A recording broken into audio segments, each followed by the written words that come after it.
ರಾಜ್ಯ ಕೇಂದ್ರ ಬಜೆಟ್ ಬಳಿಕ ಇದೀಗ ಬಿಬಿಎಂಪಿ ಬಜೆಟ್ನತ್ತ ಎಲ್ಲರ ಚಿತ್ತ ನೆಟ್ಟಿದೆ. ಇಂದು ಬೆಳಗ್ಗೆ 10:30ಕ್ಕೆ ಟೌನ್ ಹಾಲ್ನಲ್ಲಿ ಬಜೆಟ್ ಮಂಡನೆಗೆ ಮುಹೂರ್ತ ಫಿಕ್ಸ್ ಆಗಿದ್ದು, ಸರ್ಕಾರ ಬ್ರ್ಯಾಂಡ್ ಬೆಂಗಳೂರಿನ ಜಪ ಮಾಡ್ತಾ ಇರೋ ಹೊತ್ತಲ್ಲೇ ಪಾಲಿಕೆ ಬಜೆಟ್ ಬಂದಿರೋದ್ರಿಂದ ನಿರೀಕ್ಷೆಗಳು ಗರಿಗೆದರಿವೆ.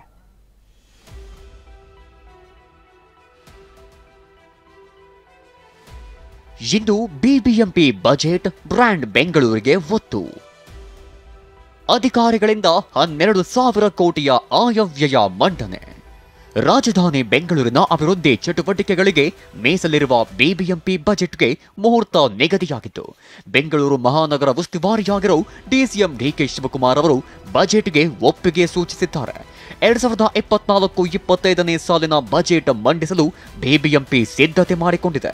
10:30 ಗಂಟೆಗೆ ನಾವು ಬಹಿರಂಗವಾಗಿ ಸಾರ್ವಜನಿಕರಿಗೆ ಮತ್ತು ನಮ್ಮ ಎಲ್ಲ ಚುನಾಯಿತ ಪ್ರತಿನಿಧಿಗಳು ಕೂಡ ಆಹ್ವಾನ ಮಾಡಿದ್ದೀವಿ. ಅವರ ಸಮ್ಮುಖ ನಮ್ಮ ಬಜೆಟ್ದು ಅಂಶಗಳು ಏನಿವೆ, ನಮ್ಮ ಸ್ಪೆಷಲ್ ಕಮಿಷನರ್ ಫೈನಾನ್ಸ್, ವಿಶೇಷ ಆಯುಕ್ತರು ಹಣಕಾಸು ಏನಿದ್ದಾರೆ ಅವರು ಓದ್ತಾರೆ. ಇನ್ನು ರಾಜ್ಯ ಸರ್ಕಾರ 2020 ನಿಮ್ಮ ಉಬ್ಬಿದ ರಕ್ತನಾಳಗಳ ಸಮಸ್ಯೆಗೆ ಎವಿಸ್ ಆಸ್ಪತ್ರೆಯಲ್ಲಿ ಕೇವಲ 30 ನಿಮಿಷದ ಲೇಸರ್ ಚಿಕಿತ್ಸೆಯೊಂದಿಗೆ ಮುಕ್ತಿ ಹೊಂದಬಹುದು. ಹೆಚ್ಚಿನ ವಿವರಗಳಿಗಾಗಿ ಸಂಪರ್ಕಿಸಿ 8088837300. 2024-25ನೇ ಸಾಲಲ್ಲಿ ಬಿಬಿಎಂಪಿಗೆ 3,500 ಕೋಟಿ ಅನುದಾನ ನೀಡಿದೆ. ರಾಜ್ಯ ಸರ್ಕಾರದ 3,500 ಕೋಟಿ ಅನುದಾನ, ಬಿಬಿಎಂಪಿ 6,000 ಕೋಟಿ ಆದಾಯ ಸೇರಿದಂತೆ ಹೊಸ ಜಾಹೀರಾತು ಕಾಯ್ದೆಯಿಂದ ಸುಮಾರು 2,000 ಕೋಟಿ ಮೂಲಗಳಿಂದ ಕ್ರೋಢೀಕರಿಸಿ 12,000 ಕೋಟಿ ಬಜೆಟ್ ಮಂಡನೆ ಆಗುವ ಸಾಧ್ಯತೆಯಿದೆ.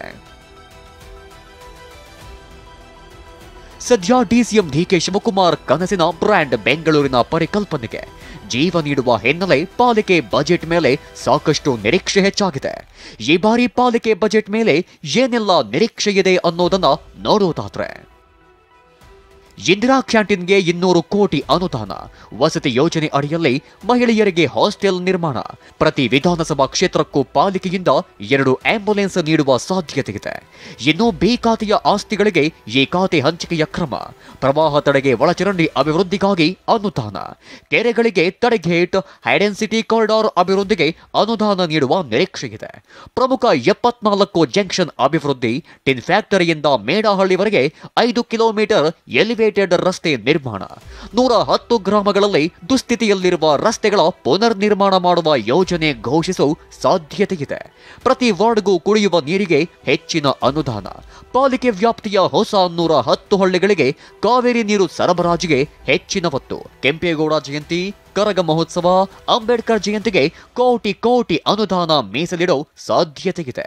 ಇನ್ನು ಮಹಿಳೆಯರಲ್ಲಿ ವಿಶ್ವಾಸ ಮೂಡಿಸುವ ನಿಟ್ಟಿನಲ್ಲಿ ನಿರ್ಭಯ ಯೋಜನೆಯಡಿ ಬೆಂಗಳೂರಿನಲ್ಲಿ ದಿ ಸೇಫ್ ಸಿಟಿ ಪ್ರಾಜೆಕ್ಟ್ ಜಾರಿಗೆ ತರುವ ಸಾಧ್ಯತೆಯಿದೆ.